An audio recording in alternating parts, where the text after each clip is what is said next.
भाइयों बहनों नमस्कार। आप देख रहे हैं समाज से जाति मजहब संप्रदाय अंधविश्वास बुराई और खामियों को दूर कर एक सब समाज निर्माण करने की बात। आज की समस्याएं पार्ट 2 में मैं समाज के उन समस्याओं का उल्लेख करने जा रहा हूं जिसका जिक्र आनंद मूर्ति जी ने अंत में किया है। इसमें उन्होंने मनुष्य के 3 त्रुटियों या खामियों का जिक्र किया है। पहला है कि मनुष्य अपनी अनंत आत्मिक क्षुधा को प्यास को जागतिक भोग्य वस्तुओं से मिटाने का बुझाने का प्रयास करता है। पहली त्रुटि है, क्योंकि मनुष्य की जो क्षुधा है अनंत है और भौतिक संपदा सीमित है।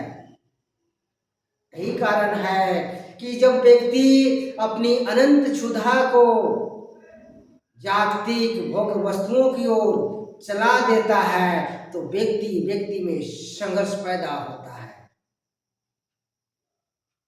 और एक के पास संपद का प्राचुर्य माने ही दूसरे का अभाव। दूसरी त्रुटि है कि मनुष्य जीवन में यम नियम का पालन नहीं करता है।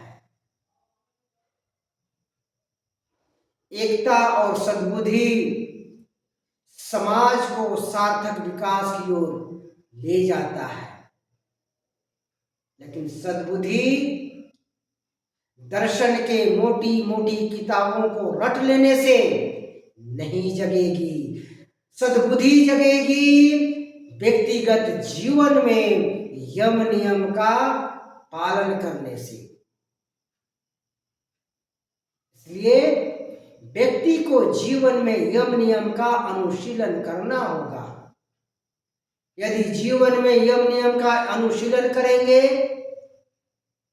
तो व्यक्ति के बीच में संघर्ष समाप्त हो जाएगा, देशों के बीच का संघर्ष समाप्त हो जाएगा, इजराइल फिलिस्तीन का संघर्ष समाप्त हो जाएगा, भारत पाकिस्तान का संघर्ष समाप्त हो जाएगा। यदि यम नियम पालन करते तो 90 के दशक में अमेरिका इराक पर आक्रमण नहीं करता। अगर यम नियम अपनाते, यहाँ बृहद दर्शन को भी अपनाते तो अमेरिका वेनेजुएला का राष्ट्रपति का किडनैपिंग नहीं करता। अगर यम नियम का ही पालन करते या बृहद दर्शन को अपनाते तो ग्रीस को कब्जा करने का प्लानिंग नहीं करते। इसलिए मानव समाज को एक बृहद दर्शन का पालन, जीवन में यम नियम का पालन अनिवार्य है। एक सब समाज का स्थापना के लिए समाज को एक ऐसे बृहद दर्शन को चुनना होगा, अपनाना होगा जो देश काल पात्र के बंधन से परे हो, देश काल पात्र के बंधन से ऊपर हो। जो व्यक्ति ऐसे दर्शन को जीवन में अपनाएगा, जो व्यक्ति यम नियम में प्रतिष्ठित होगा, ऐसे व्यक्ति को आनंद मूर्ति जी ने सद्विप्र कहा है। ऐसे सद्विप्र व्यक्ति ही समाज का उत्थान और कल्याण करेगा, दूसरा कोई नहीं कर सकता। सही मायने में समाज का सेवा एक सद्विप्र व्यक्ति ही कर सकता है, दूसरा कोई नहीं। इसलिए समाज की तीसरी गलती है, तीसरी त्रुटि है कि समाज जाति मजहब संप्रदाय से ऊपर उठकर एक सद्विप्र व्यक्ति को नहीं चुनती है, गद्दी पर नहीं बैठाती है। सदुपयोगी व्यक्ति का उद्देश्य परमात्मा की प्राप्ति होती है और समाज का सेवा करना।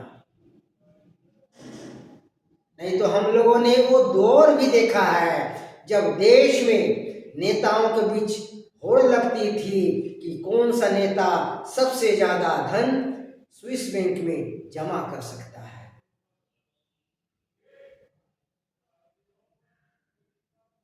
अगर आज की राजनीति में